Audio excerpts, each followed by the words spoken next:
le parc naturel régional de Brière, un groupe de curieux s'apprête à faire la rencontre d'un minuscule insecte, la coccinelle. Mais avant de pouvoir l'observer de près, il va falloir affûter son regard et même mobiliser une bonne dose d'énergie pour battre les herbes. Mais rassurez-vous, c'est pour la bonne cause. L'objectif principal, c'est quand même de sensibiliser les gens, simplement déjà de les ouvrir à la notion de biodiversité et puis essayer de leur donner un peu la fibre naturaliste. Déjà, je pense que quand on commence par observer, en fait, on n'a pas envie que ça fiche le camp. On est plus attentif, plus vigilant en tout cas. En France, on estime à plus de 120 le nombre d'espèces de coccinelles. Coccinelle! C'est bien parce qu'elle est très facile à identifier, celle-là. Et cette coccinelle-là, c'était une des plus communes dans nos jardins il y a encore 10-15 ans. Et on la voit de moins en moins. Moi, c'est le côté que j'ai trouvé assez sympa, c'est de pouvoir justement faire du recensement et être active.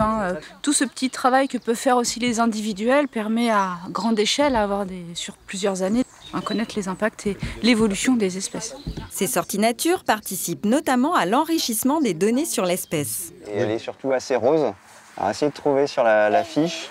J'ai bien l'impression qu'il y a un rose-orange. Elle peut être un peu orangée, ouais. C'est vrai que celle-là, elle est assez foncée. L'autre était plus rose que ça, celle qui s'est envolée. Là, les sorties qu'on propose, elles ont lieu dans le cadre des atlas de la biodiversité communale. Donc là, notamment, l'atlas de la biodiversité de Saint-Liphard. Donc c'est un programme qui est mené sur le territoire du parc depuis 2019, qui est financé par l'Office français de la biodiversité, qui finance régulièrement, maintenant tous les ans, des atlas de la biodiversité. L'objectif premier, c'est vraiment de sensibiliser les habitants. Mais aussi, pour ceux qui veulent aller plus loin qu'une simple sensibilisation, une simple découverte, c'est de les former à reconnaître, identifier, différencier des espèces. Et je pense qu'aujourd'hui, on entend beaucoup parler des questions de biodiversité, d'érosion de la biodiversité. Donc ça crée un sentiment d'inquiétude permanent avec un sentiment d'impuissance, en fait, tandis que là, on montre aux participants qu'ils peuvent aussi être acteurs, participer. Et même pour eux, en fait, ils seront dans une dynamique plus positive sur ce sujet-là, parce qu'ils verront qu'il y a des possibilités d'agir. Ces participants d'un jour l'ont bien compris, pour vivre en harmonie avec la nature, il faut d'abord prendre le temps d'apprendre à la connaître. On voit dans cette vidéo l'importance à la fois de partage avec les jeunes, de connaissances, de sciences participatives, et on va en parler à plusieurs reprises avec plusieurs d'entre vous. Là, on va faire un petit recul sur justement les activités, les usages dans la nature. Et on va en parler avec vous, Pierre Comenville, que vous êtes directeur du Parc national des Écrins. Déjà, parlons des parcs nationaux, parce que vous en dirigez un. C'est quelque chose d'intéressant au niveau français comme outil qu'on s'est donné. Alors, bonjour à tous. Oui, c'est un outil extrêmement intéressant parce qu'il est très attirant sur le plan de la nature. Les parcs nationaux existent depuis un peu plus de 60 ans maintenant. Il y en a maintenant 11 en France. Le petit dernier a été créé, il n'aime pas qu'on dise le petit dernier, mais ça m'échappe. Il a été créé en 2019 entre les régions Champagne-Bourgogne et puis Franche-Comté. C'est le parc national de Forêt. Et effectivement, dans les parcs nationaux, on a noté, tout à l'heure on parlait de regain, d'envie de nature après la pandémie de Covid-19. Nous aussi, on a noté cette fréquentation en hausse l'année dernière, à la sortie du confinement, même si on est essentiellement assez loin des aires des métropoles. Et donc, on a vécu assez peu l'effet libération à l'issue des confinements. Mais néanmoins, Parc national des Écrins, parc de haute montagne, on a pris 30% en plus sur le comptage de visiteurs sur nos sentiers en un été. En une année. Donc un tiers de visiteurs en plus sur nos sentiers. Donc cette envie, elle est réelle. Le parc national des Calanques, créé en 2011, a vu sa fréquentation multipliée par 3 entre son année de création, 2011, 1 million de visiteurs à peu près. Aujourd'hui, 3 millions de visiteurs sur toute l'année sur le parc des Calanques. Donc ça, c'est les gens veulent plus de nature, ils veulent plus passer leur temps dans la nature. Alors en fait, c'est la conséquence de notre société de loisirs qui s'est énormément développée puis qui a laissé du temps. Et puis peut-être un besoin de déconnexion aussi. Moi, dans mon parc qui est créé depuis 50 ans, en fait, on ne fait que retrouver des niveaux de fréquentation de la fin des années 80, début des années 90. Donc on ne peut pas dire qu'il y a plus de randonneurs qu'il y a quelques années en arrière, mais il n'y en a pas plus que dans les années 80-90. Ouais. Et donc finalement, cette envie de nature, elle revient peut-être, d'abord parce qu'elle est indispensable pour la multitude des activités qui se déroulent dans la nature. Hein. C'est d'abord un cadre qui est très recherché. On l'a vu là dans le petit film. Il y a une activité de médiation, d'apprentissage, de connaissance de la nature, mais la majorité des usages dans la nature, c'est de la déambulation. C'est de la promenade, c'est de la balade, c'est de la randonnée. Et c'est d'ailleurs la façon de profiter de façon très noble de la nature. Moi, je vais défendre un peu le terme, profiter de la nature, parce que mon beau-père, qui est un paysan des Hautes-Alpes, qui n'a jamais vraiment baladé dans la nature, quand il me voit partir faire du ski, il me dit « profite bien ». Amuse-toi bien. Oui. Et c'est réel. Enfin, moi, j'exerce mon activité de loisir dans la nature et mon expérience, elle peut être optimisée, gérée, bonne. Et d'ailleurs, c'est ce qu'on cherche à faire là, suite à l'épidémie dans les parcs nationaux, c'est d'essayer de fidéliser ces nouveaux publics qui viennent nous voir. Parce que rien ne dit que cette augmentation de la fréquentation dans les espaces naturels ne sera pas complètement provisoire et que le smartphone, le divertissement, les parcs d'attractions vont finalement venir rattraper les parts de marché temporairement perdues après la pandémie. Et on fait en sorte, dans les espaces protégés, on va en reparler plus tard, je le sais, de faire en sorte que l'expérience soit positive. Et l'expérience d'épanouissement soit importante. Donc voilà, la nature comme cadre, et puis aussi la nature comme ressource. Hein. Il y a un certain nombre d'activités qui sont complètement dépendantes de la nature. La pêche, par exemple, la chasse, hein, ça dépend des ressources de la nature. Et puis la nature, ça va au-delà quand on la fréquente ou quand on y participe. C'est une source d'inspiration qui est réelle. Là, on l'a vu dans le petit reportage, de l'émerveillement. Oui. Il y a beaucoup de personnes qui parlent de la fréquentation de la nature avec ce mot d'émerveillement. Revenir à des fondamentaux, de l'émotion, du sensible. Mais aussi de l'inspiration pour, pourquoi pas, s'impliquer et directement s'investir dans la protection pour donner du sens à son action. Donc voilà, le loisir peut conduire aussi à l'action. Et ça part du tout petit. Hein. Les coccinelles, on n'a pas besoin d'un espace naturel gigantesque comme les parcs nationaux, voire à des espaces très grands. Hein. Notre slogan, les parcs nationaux, c'est la France grandeur nature. Bah oui, le parc des Écrins, c'est 900 km², c'est plus de 100 sommets de plus de 3000 mètres, et c'est des vallées entières où on peut, pendant une très grande partie de l'année, ressentir les luxes de l'époque décrits par Sylvain Tesson, le froid, la solitude, le silence. Oui. Ce silence-là, c'est des applaudissements normalement, c'est juste qu'ils vous ont écouté. Oui, non mais... Je préfère finalement ça aux applaudissements. Oui, c'était pas... C'est un fil conducteur presque aujourd'hui, prendre le temps, être en pleine conscience dans la nature, à côté de toute la démarche scientifique qui est autant celle du muséum, de l'OFB et que des parties prenantes que nous écoutons aujourd'hui. Merci Pierre, restez avec nous bien sûr. On a quelqu'un à féliciter déjà, parce qu'elle était doctorante il y a 2 semaines, et elle est docteure aujourd'hui. Léna Gruas. Eh oui. Léna, vous êtes à l'université Savoie-Mont-Blanc. D'ailleurs, j'ai donné des cours là-bas. Je dois donner une réponse si je continue mon cours l'année prochaine. Vous allez me donner envie de continuer de répondre positivement parce que c'est des super élèves. Vous avez travaillé sur les sports, les activités récréatives en pleine montagne. On va se focaliser sur cette zone, on peut parler de plus large aussi, hein, mais très intéressant le travail que vous avez fait sur observer l'interaction entre les humains et les espèces en pleine montagne. Quels espaces, quelles espèces, quelles activités sportives déjà? Première question.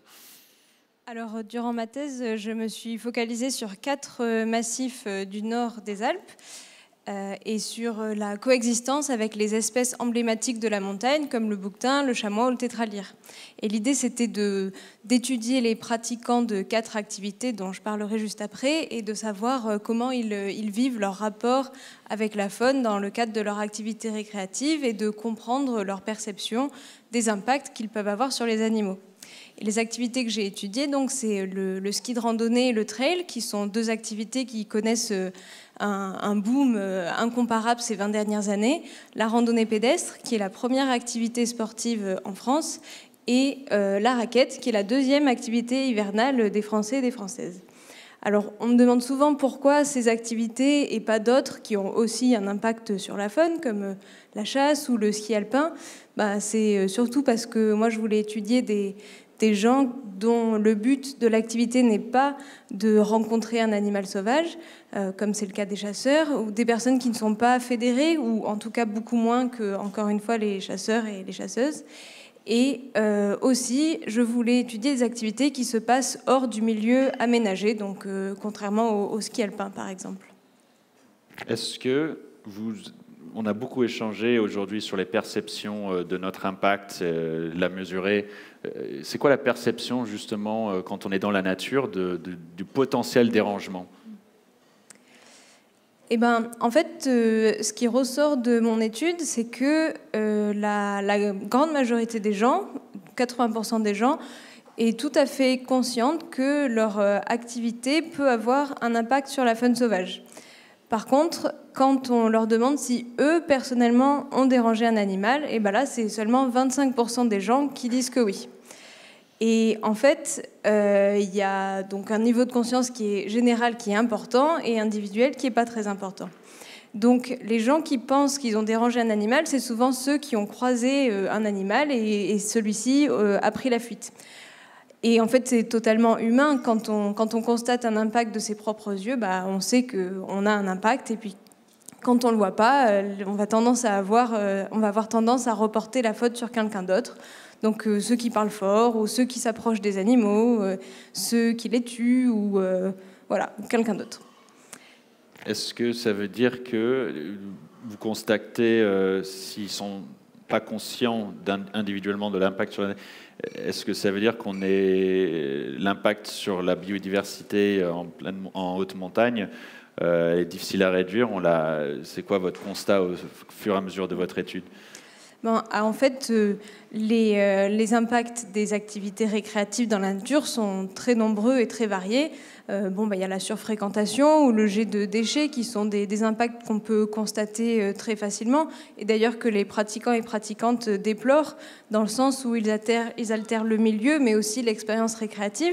Après, il y a des impacts qu'on constate pas forcément. C'est le cas de la propagation d'espèces invasives, par exemple, ou des impacts sur la végétation et les sols. Et c'est aussi le cas du dérangement de la faune sauvage. Mes collègues qui sont écologues, avec qui je collabore sur ces questions, ils ont pu montrer que dans certains massifs, l'été, donc avec la randonnée pédestre, les chamois restent éloignés des sentiers, beaucoup plus éloignés que d'habitude, et surtout beaucoup plus longtemps les jours de forte fréquentation. En hiver, en ski de randonnée aux raquettes, il n'y a pas forcément de sentier, donc cette mesure, elle ne s'applique pas.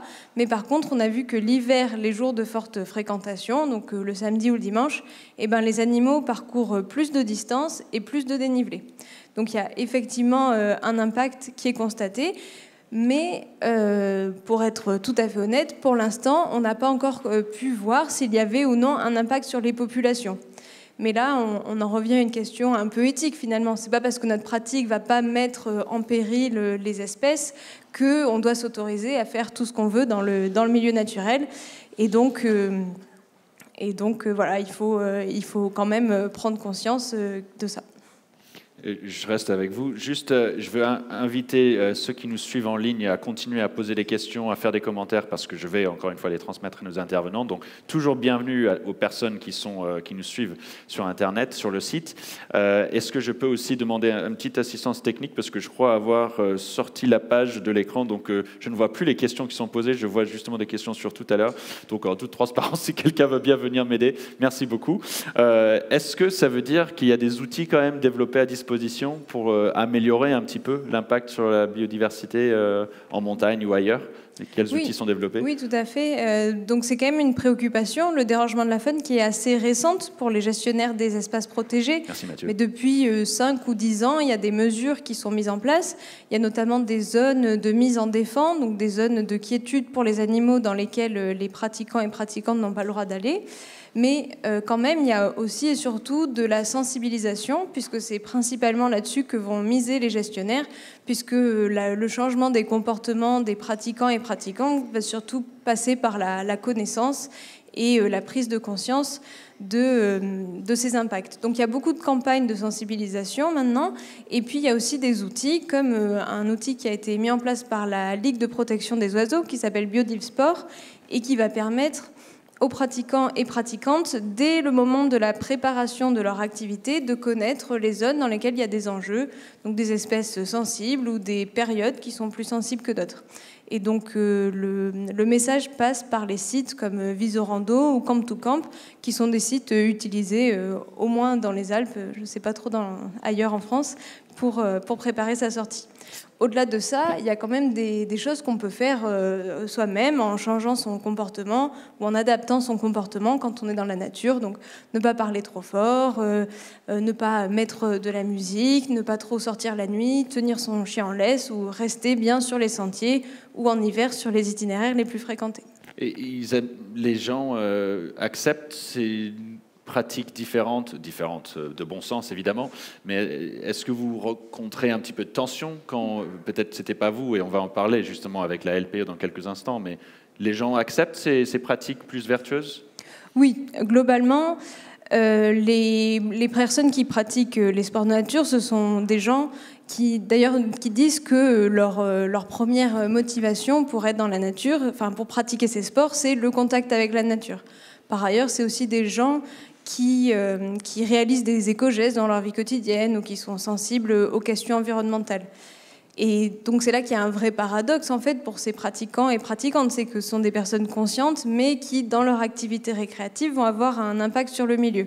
Donc c'est pour ça aussi que c'était intéressant de connaître leur perception de leur impact. Donc je pense, tout ça pour dire, je pense que ces méthodes, elles sont vraiment bien acceptées et que les gens sont très demandeurs. Les gens, ils demandent souvent, mais comment on peut faire pour réduire notre impact? Donc ça, oui, je pense que c'est quelque chose qui est bien accepté. Je mets peut-être une petite différence pour les zones de mise en défense. Elles sont acceptées, dans mon étude en tout cas, j'ai vu que la majorité... Excusez-moi, les zones de mise en, pardon, les zones de mise en défense, les zones de tranquillité pour les animaux, voilà, dans lesquelles les gens n'ont pas le droit d'aller. Je pense qu'elles sont bien acceptées par la majorité des gens, mais quand même, historiquement, la pratique des loisirs en nature est liée à une image de liberté et de liberté d'aller et venir.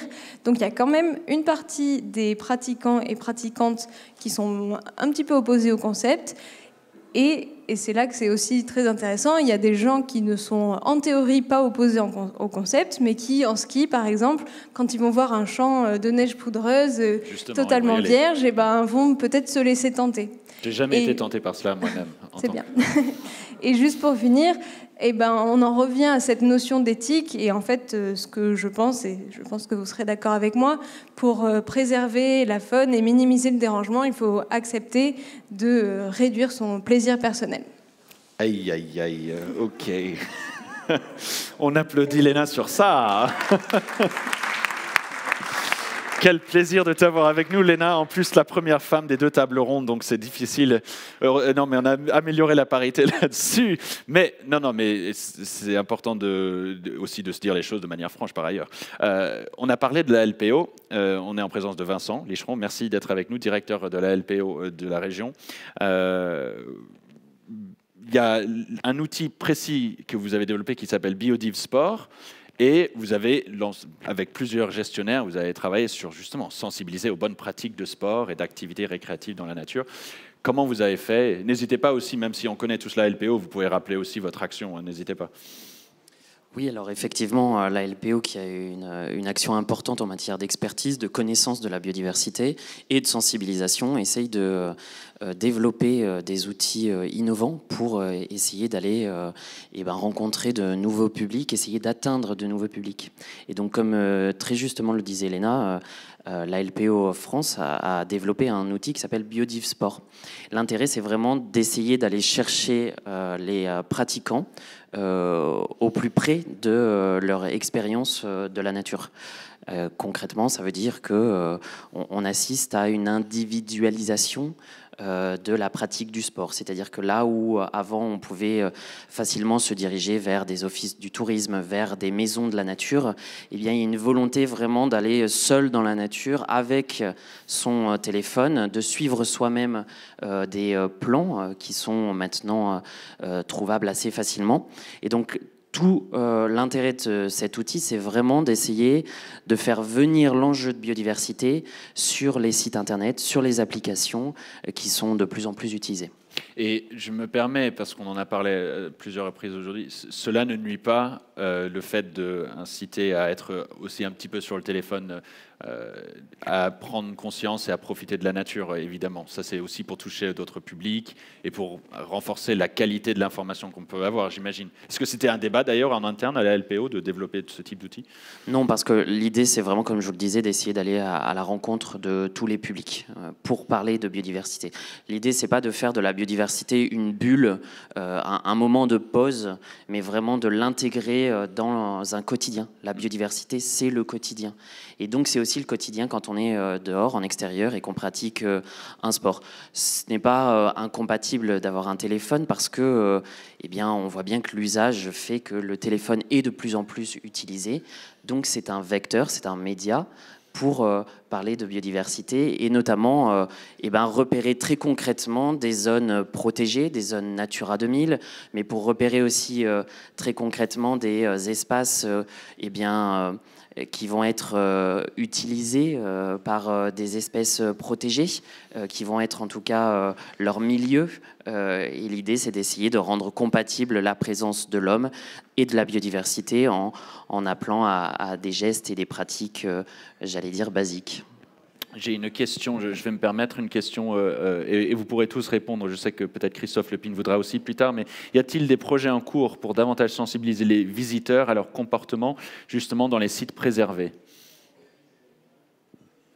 Je crois que c'est un peu tous notre travail autour de cette table. Effectivement, dès que l'on peut faire de la communication, de la pédagogie, des sorties nature, des développements d'outils comme ceux que je viens de préciser, on le fait. C'est un objectif fondamental. Et ça me permet de transiter sur une autre question que j'avais pour vous. Vous travaillez avec les gestionnaires. En fait, vous n'êtes pas dans une approche verticale du sens où la LPO arrive avec son outil. Vous pouvez parler un petit peu de ce travail avec les gestionnaires des sites et les professionnels ?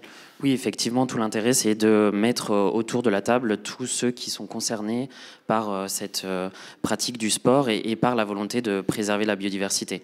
En l'occurrence, effectivement, on agit avec les gestionnaires de sites et on essaye de mettre en fait toutes les informations possédées par notre association, par les gestionnaires, par les pratiquants. On essaye de faire un grand shaker, de mélanger tout ça, de le mettre sur un même outil et voilà, de faire plus de pédagogie pour tout le monde. J'ai une question précise sur le kayak, parce que vous avez beaucoup travaillé là-dessus. On est parti de la montagne, il peut y avoir kayak en montagne aussi, mais est-ce qu'on peut parler du kayak parce que c'est quelque chose qui augmente en demande, les pratiques qu'on peut faire un peu mieux aussi en kayak ? Effectivement, donc là je parlais de l'outil BiodiveSport qui a été développé par la LPO France et comme le disait Léna, dans la montagne, on va dire que c'est vraiment l'outil, le milieu qui a été utile pour développer cet outil. Et nous là à Tours, effectivement, nous avons la chance d'avoir la Loire et d'avoir un développement important de pratiques sportives également, comme le kayak. Et effectivement, comme Lara Bouilleuse l'évoquait, il y a l'importance de ne pas se rendre sur tous les sites n'importe comment, et notamment sur les îlots, puisqu'il y a de nombreuses espèces qui nichent, notamment les sternes, qui sont très emblématiques chez nous.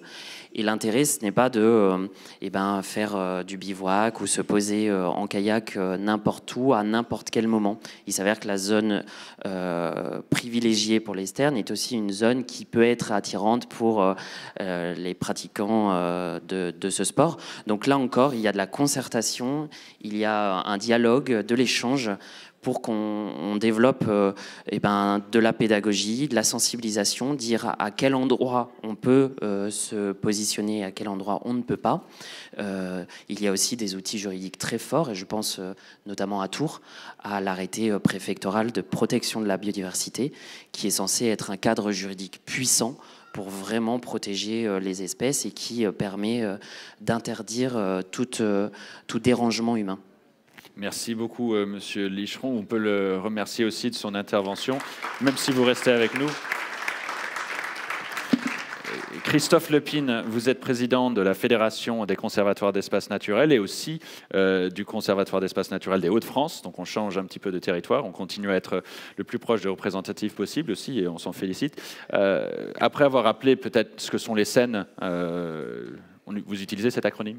On l'utilise parfois, oui. Ah zut, si j'étais irrespectueux, mes excuses.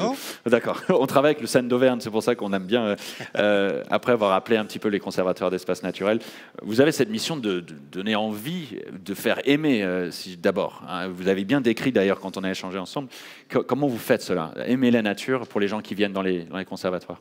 Alors pour la première partie de votre question, pour ceux qui ne connaîtraient pas les conservatoires d'espaces naturels, on est des associations comme la LPO, avec un cœur de métier qui est vraiment spécifique, et celui de la gestion des espaces naturels. Alors, on n'est pas les seuls à faire de la gestion des espaces naturels, il y a plein de gestionnaires dans la salle. On peut dire qu'en gros, on est le deuxième gestionnaire d'espaces naturels après l'OFB, et notamment parce que il y a quand même les parcs nationaux, et ça compte beaucoup dans la protection des espaces naturels. Alors, ça veut dire quoi? Ça veut dire qu'on a plein d'actions autour vraiment de la maîtrise foncière et d'usage, c'est-à-dire qu'on va essayer, nous, de contractualiser des sites naturels, de maîtriser le terrain, alors que ce soit parfois en achetant, mais c'est pas forcément l'utilisation, le mode d'action qu'on utilise le plus, mais c'est aussi le conventionnement. C'est vrai que tout à l'heure on voyait ce qui se passe sur les basses vallées angevines. Eh bien, par exemple, nous, dans la vallée de l'Oise, dans le nord, où il y a aussi du ral-déjeuner, il n'y en a pas qu'à Angers, eh bien, on a des propriétés et on contractualise avec des éleveurs pour l'entretien du milieu. Donc voilà, donc gérer des espaces naturels avec une particularité qu'on essaie, nous, de développer dans les conservatoires d'espaces naturels, c'est de travailler avec le plus grand nombre possible, y compris avec des usagers qui ne sont pas toujours, qu'on pense pas toujours les premiers avec qui on pourrait travailler. Et l'idée, c'est de développer sur chaque site vraiment des échanges avec tout le monde pour pouvoir finalement avoir une protection qui est la plus pérenne possible. Et évidemment, parmi ces enjeux, il y a l'enjeu d'ouverture des sites au public. Je sais qu'on a dit qu'on ne mettait pas beaucoup de chiffres aujourd'hui, donc juste pour que vous ayez un peu une idée, donc il y a des conservatoires d'espaces naturels, des SEN partout en France, sauf en Bretagne, mais ça ne veut pas dire qu'il n'y a pas plein de choses qui se passent en Bretagne. 10 000 adhérents, donc ce sont des associations et chacun peut adhérer pour s'investir. On a énormément de sites, donc on a aussi des équipes professionnelles assez importantes. On a 1000 salariés partout en France, et c'est 3800 sites qui sont gérés, du tout petits sites à des sites beaucoup plus importants, en partenariat avec les collectivités qui nous financent, et en centre Val-de-Loire, évidemment, la région et un certain nombre de départements. Et dans ces 3800 sites, alors ça veut dire en gros qu'on a un partenariat avec une commune sur 8 en France, ce qui fait quand même qu'on est présent dans vraiment plein d'endroits. Sur ces 3800 sites, on va dire qu'il y a 1000 sites qui sont ouverts au public. Alors ça ne veut pas dire que les autres, on ne peut pas y aller, ça veut dire qu'ils ne sont pas forcément équipés d'un sentier ou autre. Et c'est vrai que ça a toujours été une stratégie de dire qu'il faut ouvrir ces sites au public. Alors vous allez dire, mais je ne connais pas de site des conservatoires d'espaces naturels. Alors je pourrais vous citer la Roche de Solutré, la presqu'île de Ramatuelle, les coteaux de Giverny, le Val de Langeais, le Val de Montlouis. Je me suis quand même renseigné pour ce qu'il y a ici, ou sur le Val d'Allier, etc. Voilà, on a un certain nombre de sites. Ces sites-là, évidemment, ils ont un intérêt important pour les gens qui ont envie de les découvrir. Et nous, on pense vraiment que si on veut que cette protection soit pérenne, il faut que les gens puissent découvrir ces sites, qu'ils ne le voient pas comme des forteresses où on ne peut pas aller. Alors souvent on dit il ne faut pas mettre les sites sous cloche, donc on ne met pas les sites sous cloche, et au contraire on essaie plutôt que les gens puissent les découvrir, puissent les apprécier. Alors il y a plein de façons de le faire, oui, on peut le faire tout seul. Oui. Et vous leur proposez plein de choses concrètes aussi. Voilà, ouais. C'est-à-dire qu'on peut le faire tout seul, et c'est très bien, et je pense que les outils numériques sont aussi très utiles pour que les gens connaissent plus de choses. Et après, si on veut que les gens, parce que nous c'est un peu notre idée en termes de conservation de la nature à longue durée, si on veut que les citoyens aient envie de protéger, il faut qu'ils aiment, et pour aimer, il faut qu'ils vivent l'émotion de la nature. Et vivre l'émotion de la nature, c'est d'aller dans la nature, c'est de voir des espèces, c'est Alors parfois c'est un peu compliqué parce que l'espèce la plus rare et la plus intéressante au sens scientifique ou écologique du terme, des fois elle est moche, ou petite, ou on la voit jamais. Et donc il faut travailler aussi sur ce qu'on peut voir et ce qu'on peut montrer, qui ne sont pas forcément les espèces exceptionnelles, qui peuvent être des espèces plus classiques et plus Vous avez une anecdote de réussite d'avoir convaincu un groupe d'aimer un animal très très moche Vous pouvez revenir. On l'a si tous, quelqu'un a une anecdote, n'hésitez. Essayez. Non, là, je vois pas, mais souvent en racontant simplement l'histoire de ces animaux. Les araignées, oui. Oui. Ouais. Eh ben vas-y Pierre, non, vas-y. Non. Non, j'ai un bon exemple avec les araignées. Les araignées, ça fait peur à tout le monde, hein, d'accord.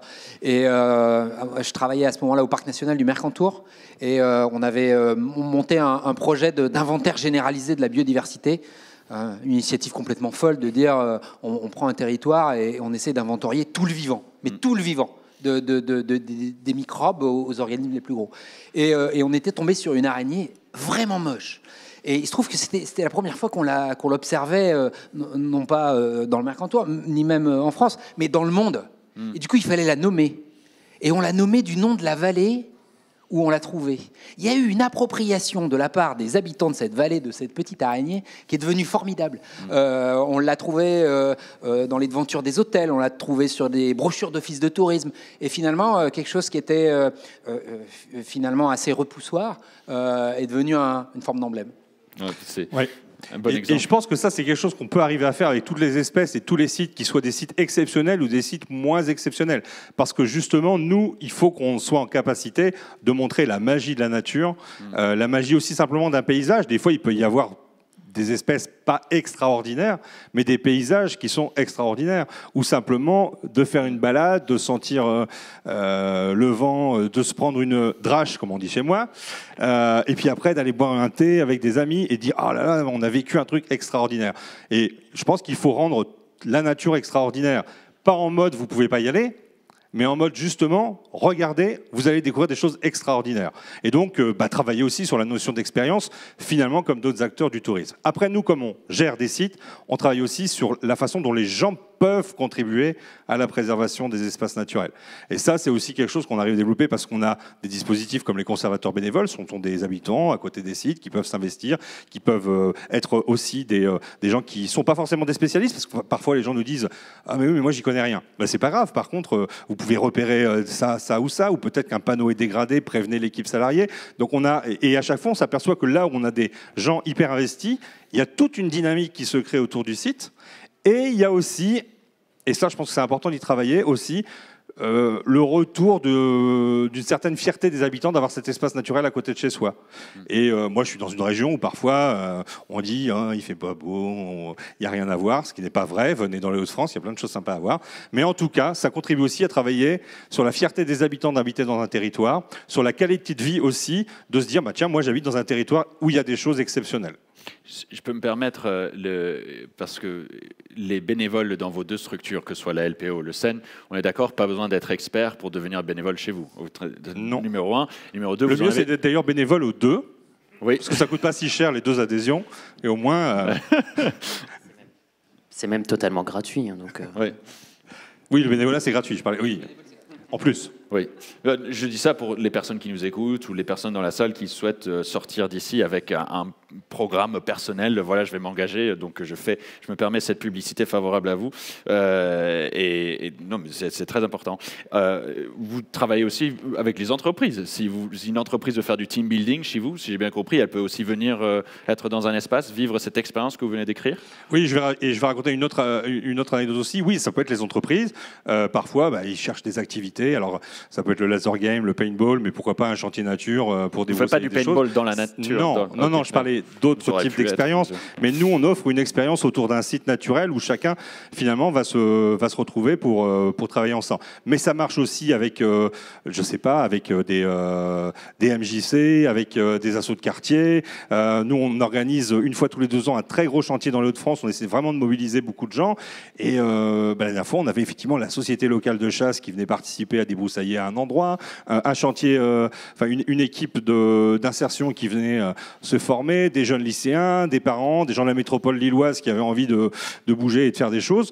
Et ça permettait aussi, la nature peut être aussi un support de rencontre pour les gens. Et là-dessus, on développe aussi d'autres actions. On travaille beaucoup avec les lycées agricoles.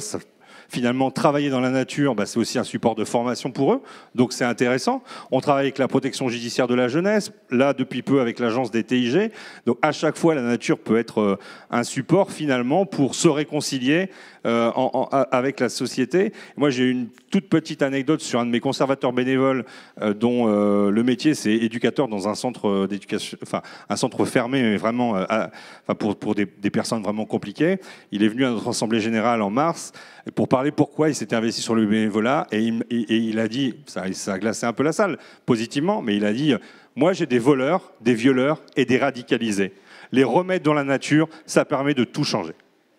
Et je pense que la nature, si elle peut aussi servir à ça, c'est important et ça reconnecte, c'est tout ce que vous avez dit toute la journée, l'homme et la nature.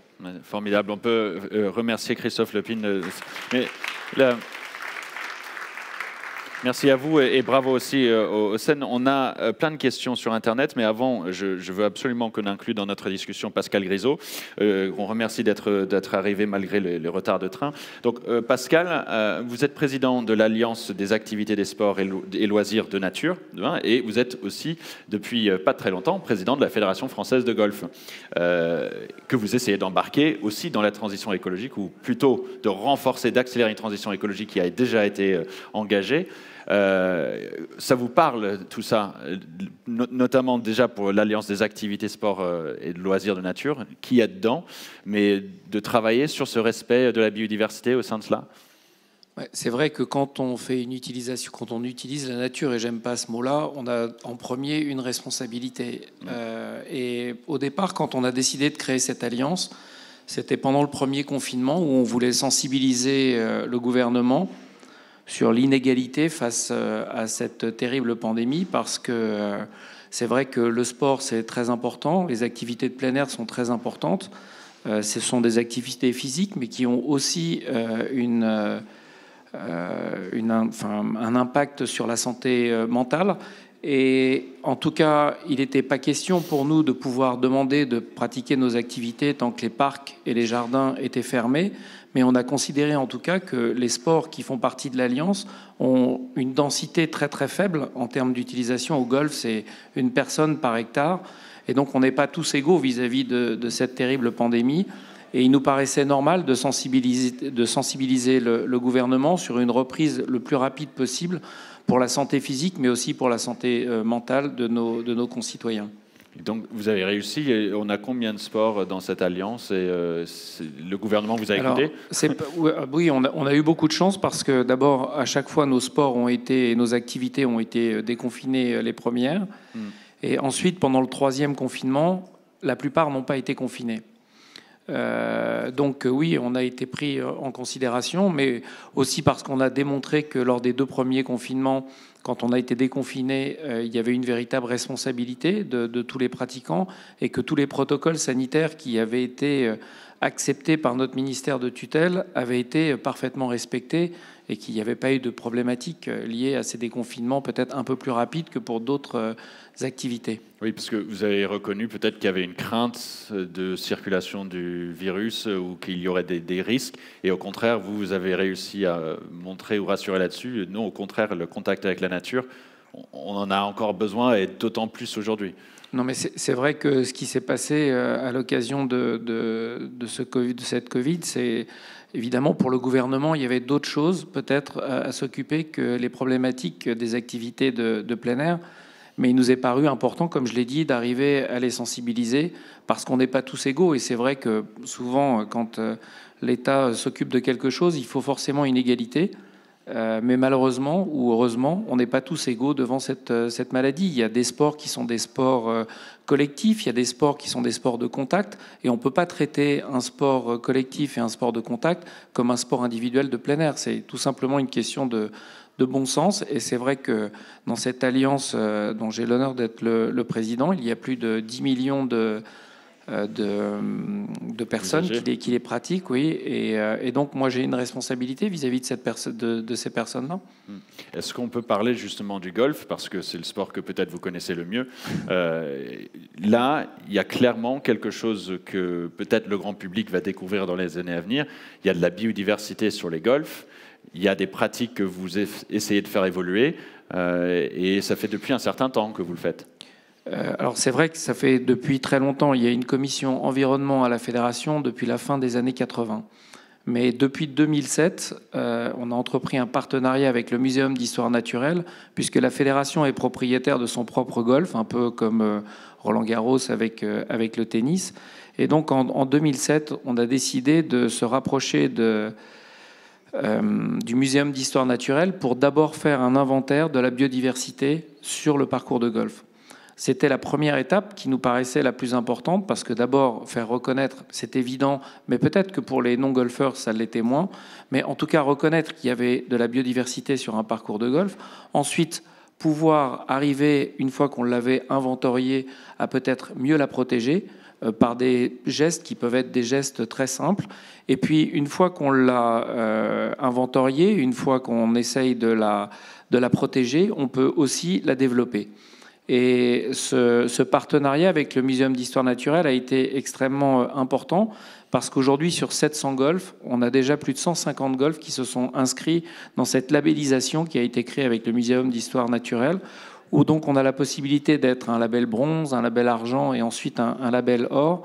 Et on est un peu victime de notre succès, parce qu'aujourd'hui, il y a plus de golfs qui souhaitent faire partie de ce label que de golfs qui peuvent être traités par le Muséum d'histoire naturelle. Donc oui, il y a une véritable prise en considération qui n'est pas nouvelle pour la Fédération française de golf. Et donc, vous l'avez rappelé, moi j'ai été élu en décembre l'année dernière. Et vous savez, la grande mode, c'est de mettre beaucoup de vice-présidents, parce que ça fait plaisir à tout le monde.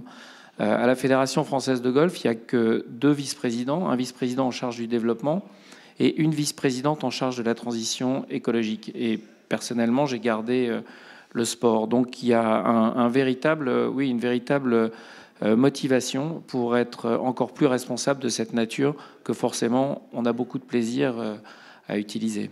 Alors justement, donc, vous êtes déjà confronté, j'imagine, à des problématiques de consommation en eau. C'est peut-être un peu moins lié, mais là, j'imagine que vous essayez de trouver les solutions, parce qu'on critique souvent les golfs pour leur consommation en eau. Et ensuite, sur l'usage des produits phytosanitaires, vous travaillez là-dessus, mais je dois imaginer que c'est pas très simple face à soit des greens, soit... Non, mais c'est beaucoup plus simple qu'on imagine, parce que le golf, je pense que c'est le sport où il y a le plus de clichés. Alors effectivement, on utilise de l'eau pour arroser. J'ai fait exprès de les nommer là, tous ces clichés. J'ai fait exprès de lancer avec les clichés justement. Non, mais effectivement, on utilise de l'eau. Mais la Fédération française de golf a été la première fédération à signer il y a 15 ans avec le ministère de la Transition écologique, le ministère des Sports et le ministère de l'Agriculture, de façon à ce qu'on démontre qu'on était capable de limiter notre utilisation en eau. Et comment est-ce qu'on l'a limité ? On l'a limité d'abord en faisant des investissements qui sont souvent subventionnés par les bassins, je vais dire une bêtise, oui, les agences de l'eau, oui. Par les agences de l'eau. Et ensuite, on a des technologies qui permettent évidemment d'utiliser beaucoup moins d'eau que ce que l'on utilisait avant. Et volontairement, on a limité les zones que l'on devait arroser.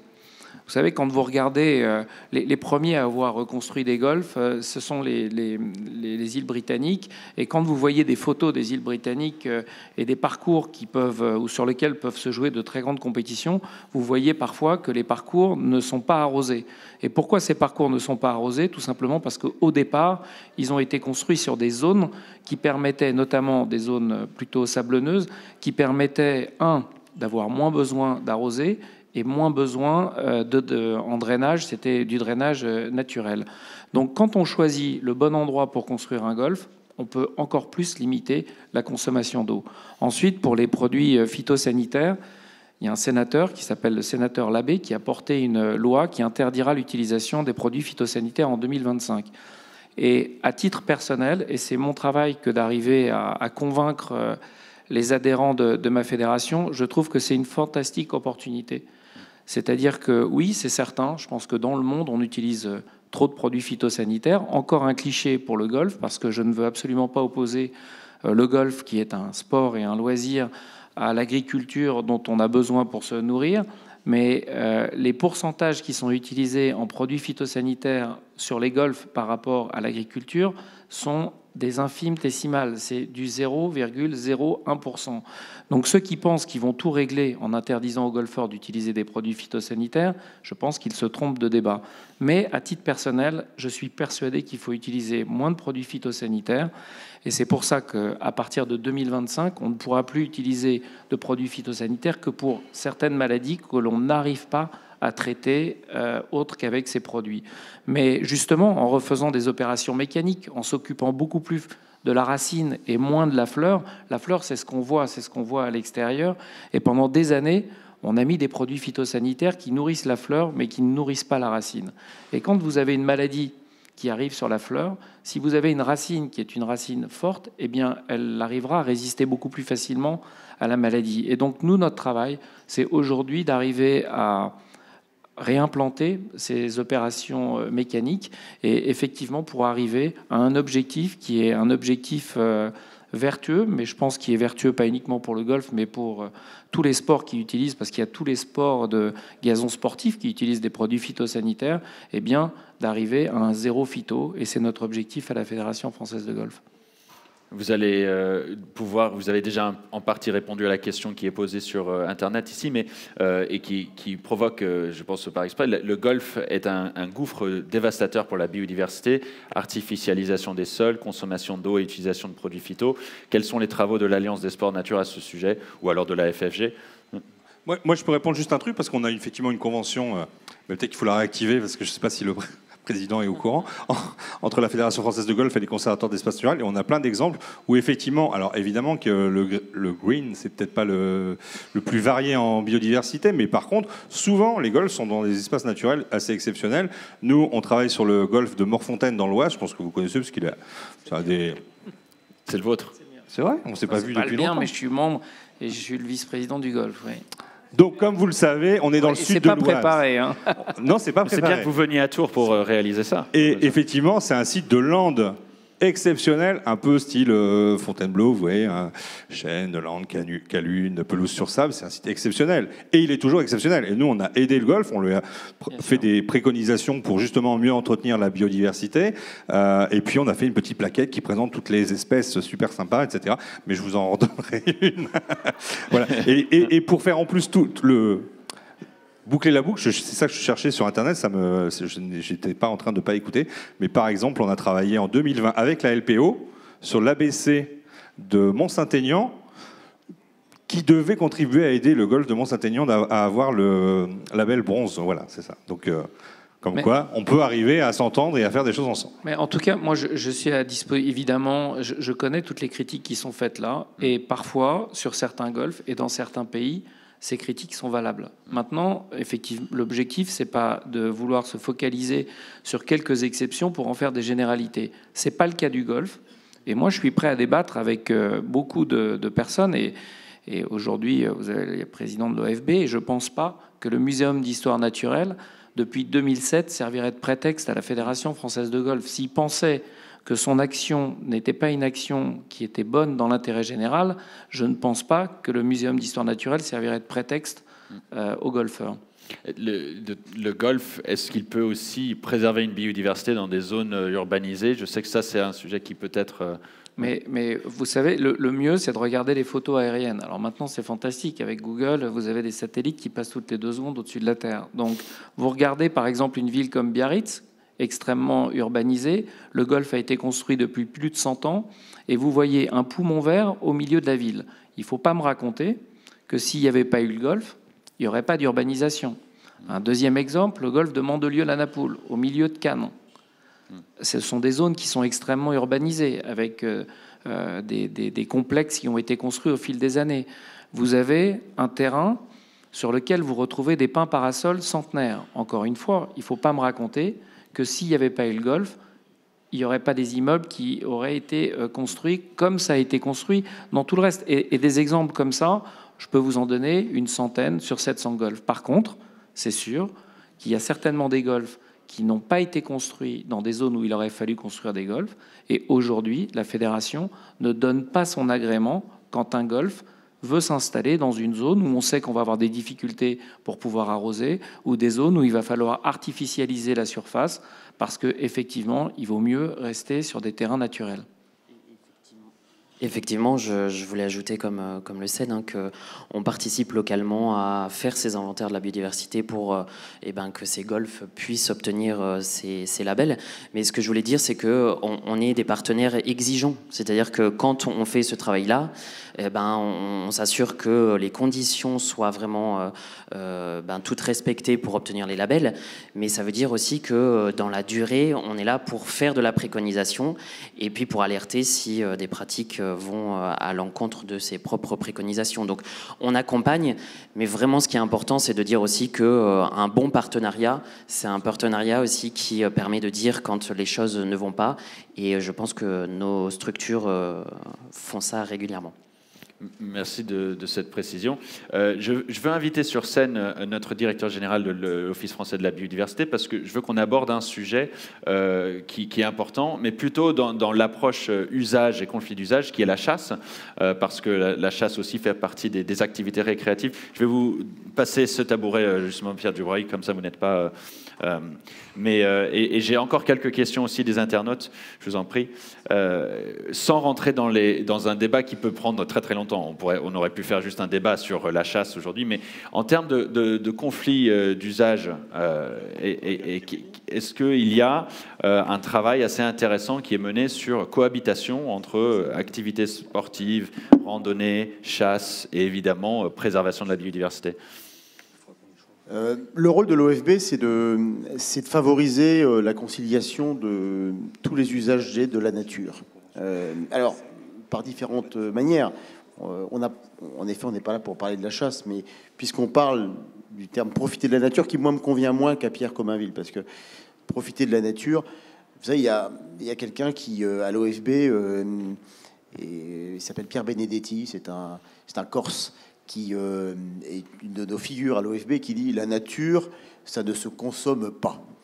Et il le dit avec son accent corse. Et moi, je pense que nous, à l'OFB, on est là pour, c'est un fil rouge depuis ce matin, protéger les espaces naturels, mais avec l'homme. C'est-à-dire faire en sorte, et là, tous les exemples, tous les intervenants nous montrent que c'est possible de vivre dans la nature, de vivre la nature, de la respecter, mais pour la respecter, il faut la comprendre, il faut la connaître. Et merci encore pour vos témoignages, parce qu'ils sont très éclairants, et ils montrent que on ne met pas la nature sous cloche, mais il est possible de vivre avec elle, mais il est surtout, et ça c'est important, c'est aussi le message qu'on porte, il faut respecter le droit des autres d'avoir une activité différente de la sienne.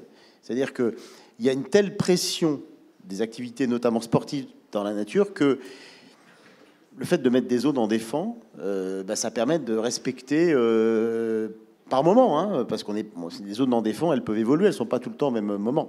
Et d'ailleurs, ce type de pratique, ça se fait dans pas mal d'activités. Alors, s'agissant de la chasse, il y a 1 million de chasseurs en France qui pratiquent la chasse.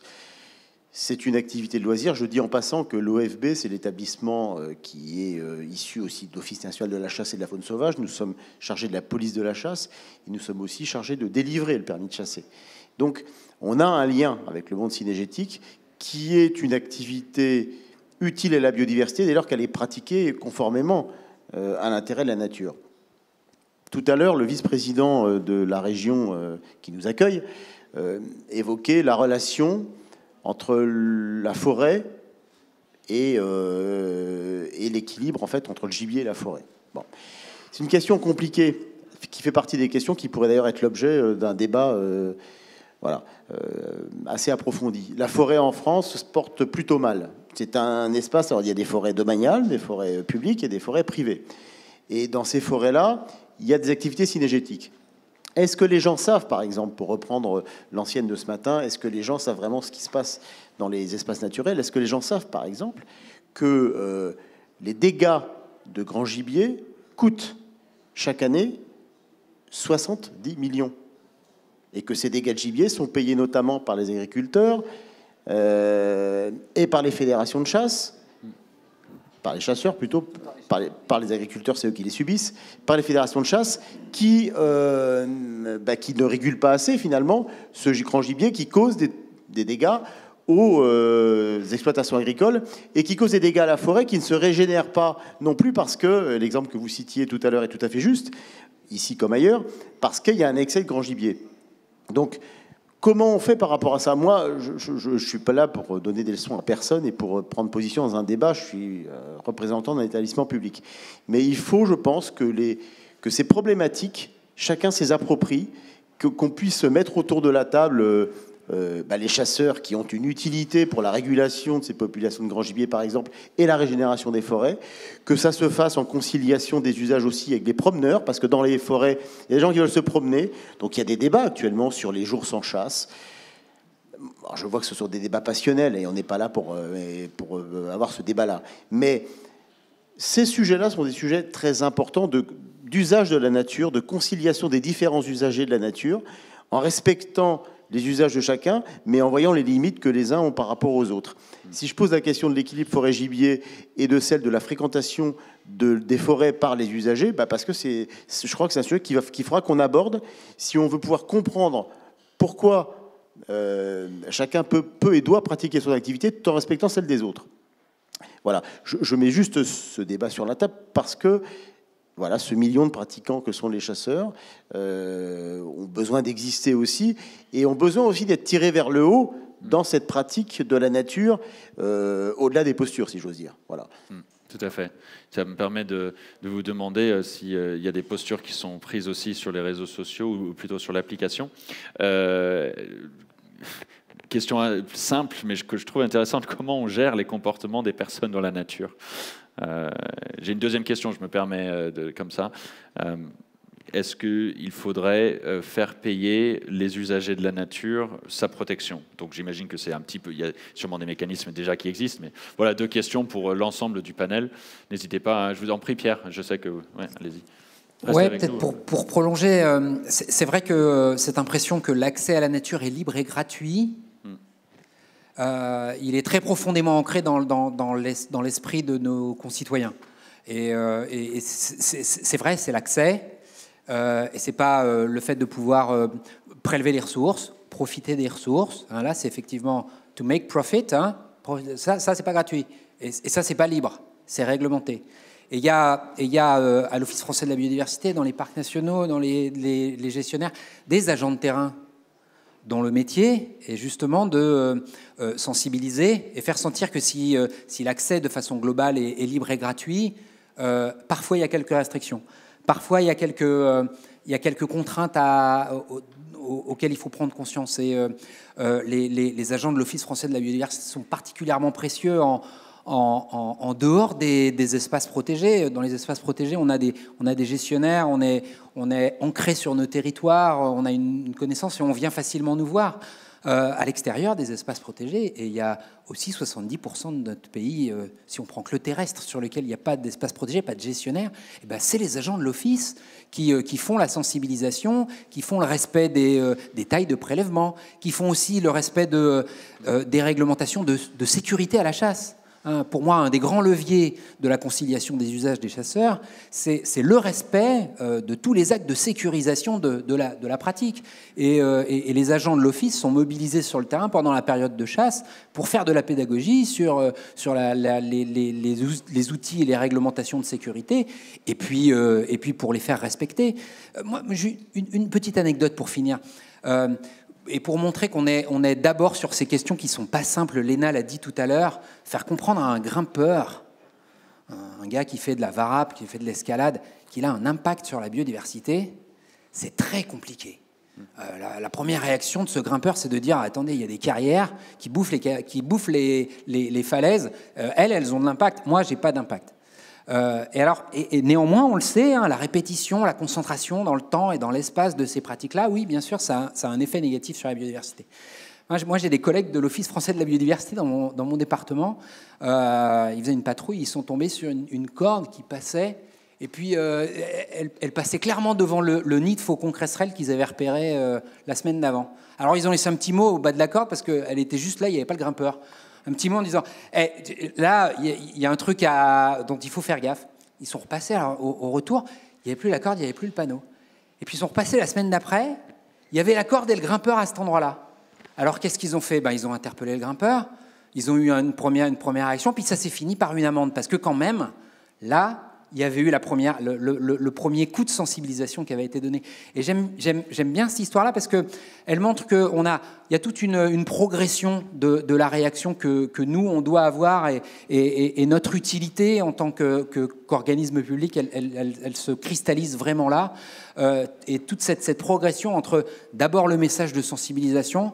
Bonjour monsieur, vous avez combien de coques dans votre panier? Jusqu'à l'acte de répression qui est finalement très très rare, mais qui est juste indispensable pour être crédible quand on fait de la sensibilisation. Promotion de l'OFB formidable. Hein, alors là, Merci.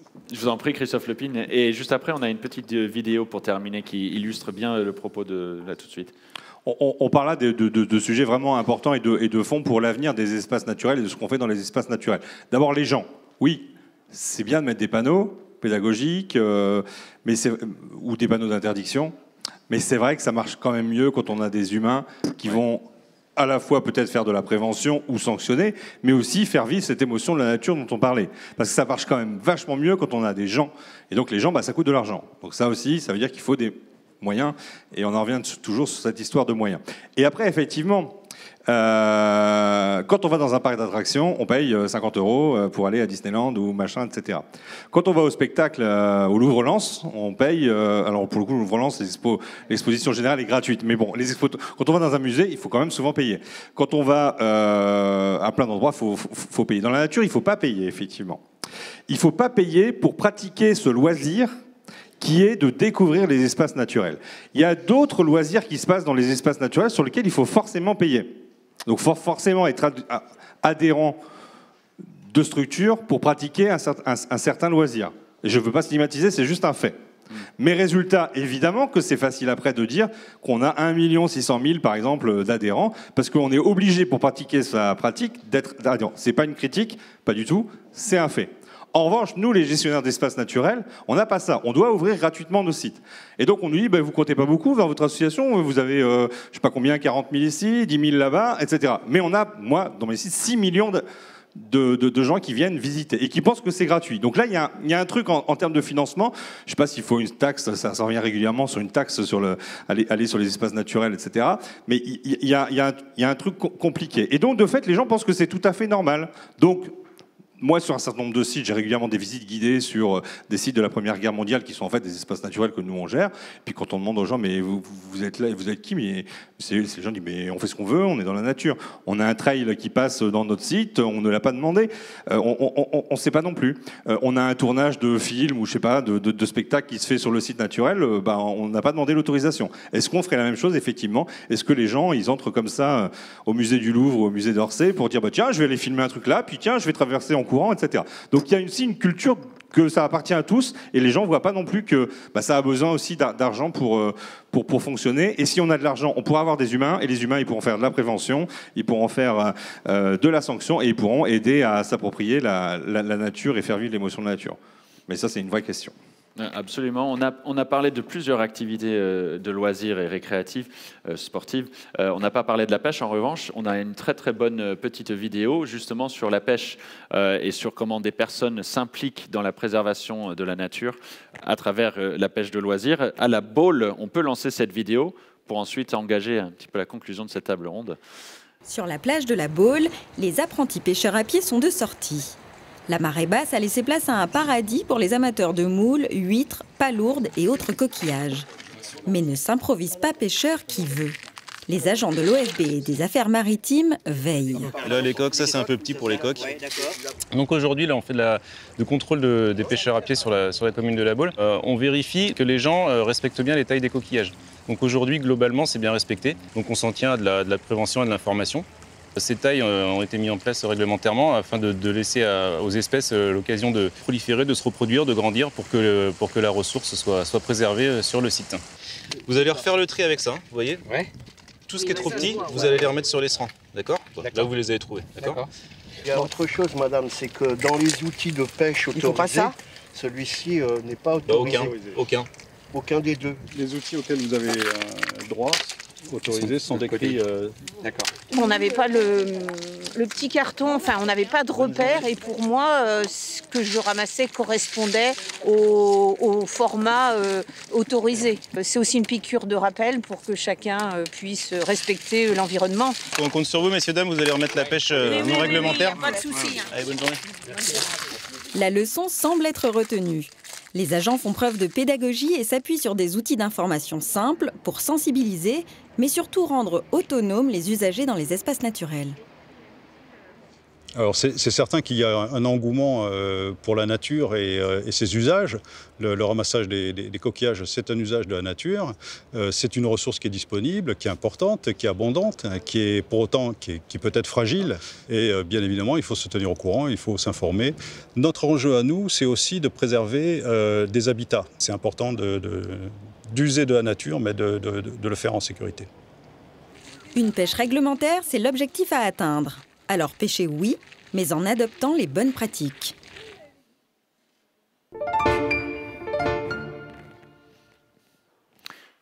Je me permets puisqu'on arrive vers la fin, honneur aux femmes, est-ce que, Léna, ça vous fait réagir, parce que ce n'est pas du tout le cadre de votre étude, là on est au contraire sur le bord de la plage, mais on voit des personnes qui s'adaptent à des règles, interaction avec la police de l'environnement, ça vous fait réagir, cette bonne acceptation des pratiques ?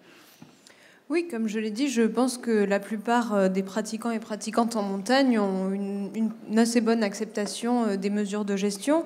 Et dans certains massifs, c'est le cas dans la Vanoise que j'ai étudié, je pense que probablement aussi dans les écrins, il y a des gardes qui vont à la rencontre des pratiquants en hiver et en été pour leur expliquer exactement comme c'est le cas dans la vidéo, ce qu'ils devraient faire ou pas, leur montrer les animaux qui sont présents, même dans les stations de ski qui sont au bord du parc de la Vanoise, il y a souvent des gardes qui sont là pour montrer aux gens avec des jumelles les bouquetins et les espèces qu'on peut observer. Et je pense que ça participe évidemment à la prise de conscience du fait qu'il y a des animaux qui sont tout proches de nous pendant qu'on pratique nos activités et qu'il faut faire ce qu'on peut pour ne pas les déranger. Alors, je prends un risque, étant donné qu'on a seulement quelques minutes qui nous restent, mais est-ce que je peux poser la question simple ? C'est où que vous n'êtes pas d'accord, en fait, entre vous ? Parce que là, vous avez des objectifs communs, vous avez plein de façons différentes de travailler, mais je me permets juste pour voir s'il y a des choses où on bloque, et pour des bonnes raisons et des visions différentes. Est-ce que... ça me permet aussi de demander s'il y a des questions de la salle. Ne vous inquiétez pas, s'il y a un consensus sur la plupart des sujets. Est-ce qu'il y a une question qui souhaite être posée à l'un de nos intervenants, justement, sur ces sports de loisirs, ces activités de loisirs dans la nature ? Je vois 2 mains levées ici. On va prendre les 2 questions. C'est bien des questions, hein. En revanche, j'insiste, on n'a pas trop le temps de développer des longues explications sur des initiatives. Je préfère vraiment que ce soit des questions. On les prend toutes les 2. Merci à vous. Oui, bonjour. J'ai un sujet sur lequel qui n'a pas vraiment été abordé, c'est sur la surfréquentation de certains sites. Notamment, est-ce qu'il existe des outils, que ce soit sur la plage, enfin dans tous les sites naturels, pour pouvoir étaler un petit peu la fréquentation ? Voilà. Très bien. Derrière, vous aviez aussi levé la main ? Oui, je voulais savoir un peu plus en détail quel sport était compris dans l'Alliance des sports de nature. Et au-delà de ça, tout à l'heure, vous disiez, Monsieur Grisot, qu'il fallait choisir le bon endroit pour construire un golf. Alors je comprends que les golfs existants doivent être encadrés, et votre idée de labellisation est plutôt bonne. Maintenant, est-ce que construire un golf, c'est pas détruire de la biodiversité ? Et surtout, est-ce que vous voyez comme le dernier rempart contre l'artificialisation des sols, là où vous allez construire un golf ? Très bien, donc on va essayer d'être très succinct dans les réponses, mais peut-être qu'on commence sur la première question. Oui, sur la première question, c'est trouver le bon équilibre entre répartir et concentrer.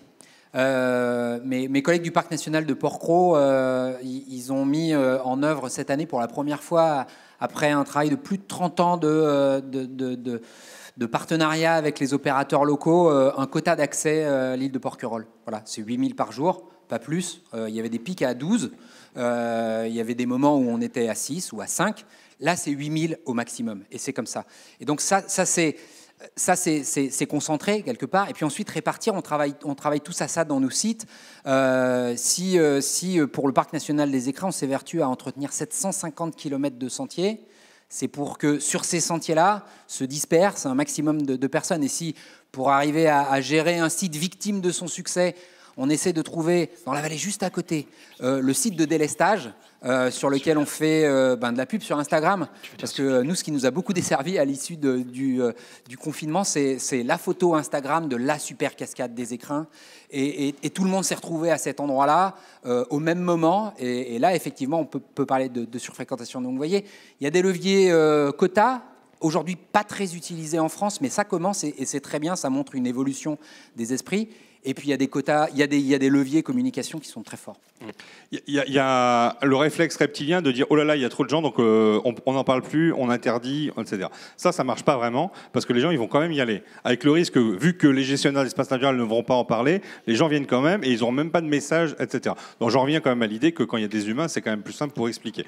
Après, effectivement, il y a l'idée aussi d'essayer, mais c'est pas simple, d'essayer de finalement mettre les gens dans d'autres sites à côté, etc. Mais quand les gens veulent voir les calanques de Marseille, c'est difficile, disait le président du parc des calanques avec qui j'étais à Marseille lundi, de l'envoyer sur la montagne Sainte-Victoire parce que c'est pas la mer, quoi. Alors, et il citait justement des expériences sur le parc des calanques. Ils sont en train de mettre de la réservation. Alors bon, voilà. Mais y compris de ruser, parce qu'en fait, comme on ne peut pas empêcher vraiment les gens de venir, il faut ruser. Donc par exemple, ils travaillaient avec des opérateurs style Waze pour changer les routes d'accès, pour que effectivement les gens ne s'enfilent pas tous et de ne pas orienter les gens sur des endroits où ils sont coincés, par exemple. On avait une question pour Pascal Grisot. Répondre rapidement parce que c'est moi qui dois prendre le train après. Donc dans l'Alliance, vous avez la pétanque, vous avez l'équitation, le golf, le mountain bike, la chasse et la pêche. Donc ça, ce sont les activités et les sports qui sont représentés au sein de l'Alliance. Au niveau de la seconde question que vous m'avez posée sur l'artificialisation des sols, je pense qu'on ne va pas y répondre là. Il y a certainement des golfs sur lesquels il y a eu une artificialisation des sols et qui peuvent peut-être certainement avoir fait baisser la biodiversité. Moi, j'ai beaucoup d'exemples très concrets sur lesquels, quand on a construit un golf, on a développé de la biodiversité. Donc, ce n'est pas ici qu'on va en discuter, mais je suis tout à fait prêt à participer à un débat où on aura plus le temps de pouvoir étayer nos arguments, les vôtres comme les miens. Mais je pense que là, c'est un peu court pour pouvoir y répondre. Oui, et puis après, heureusement, même quand Donald Trump veut faire disparaître une réserve naturelle en Écosse pour son golf, il n'y arrive pas forcément. En tout cas, merci Pascal, on vous libère bien sûr. L'image de Donald Trump, c'est absolument pas ce que veut revendiquer la Fédération française de golf. Non, mais je le comprends, mais comme je sais que parfois aussi, il y en a qui prennent les choses au premier degré, je me permets de rappeler que pour nous, l'image d'un golf vert très arrosé, c'est évidemment pas, d'abord pour la pratique du sport, pour la pratique du golf, on n'a absolument pas besoin de ça. Donc il y a effectivement de la formation à faire et puis que les gens viennent aussi visiter nos golfs et puis se rendre compte qu'on est beaucoup plus vertueux qu'ils peuvent l'imaginer. Merci Pascal, merci. Et on sait que vous devez prendre un train dans quelques minutes, donc on vous libère sans aucun problème. Et je vois une dernière question que nous allons prendre au fond avant d'accueillir Sabina Krief sur scène. Oui, concernant la gratuité des parcs en France. Aux États-Unis, la quasi-totalité des parcs nationaux sont payants, d'ailleurs sont assez chers. Et je voulais savoir quel était votre avis sur la question, si finalement c'est une fausse mesure ou plutôt une réelle bonne mesure, et par ailleurs sur le rôle des rangers, puisqu'ils ont une image qui est quand même beaucoup plus importante, presque archétypée, que la police de l'environnement en France. Est-ce que c'est aussi parce qu'ils ont des moyens et des rôles qui sont bien plus importants qu'en France? Voilà. Alors le débat sur l'accès, clairement, il n'est pas ouvert en France. Voilà, l'accès il est libre et il demeurera gratuit dans nos parcs nationaux. C'est un point fondateur de la fondation des parcs nationaux en France dans les années 1960. Alors que le premier parc américain date de 1872, 90 ans avant, dans un modèle et dans des convictions économiques qui étaient complètement différents. Donc, et je ne sais pas dire, en fait, il faudrait regarder les résultats en termes de conservation, voilà. Et nous, on a de très bons résultats en termes de conservation dans les parcs nationaux français et nos collègues américains également. Donc, arriver à comparer les deux, je pense qu'on s'y casse les dents. Après, sur l'image du ranger, c'est une bonne question parce que on y a beaucoup travaillé dans les parcs nationaux. Ils ont changé d'uniforme, ils ont changé de couleur, ils ont changé de logo. Certains ont des chapeaux, d'autres n'ont pas de chapeau. Vous savez que le petit ours avec le chapeau aux États-Unis, il symbolise vraiment la marque de l'autorité. Ça aussi, je pense que c'est un fait culturel qui est très fort. Le public nord-américain, il a besoin d'être sécurisé et de se sentir presque un peu surveillé quand il va dans ces espaces. Alors que nous, c'est tout le contraire, je peux vous l'assurer.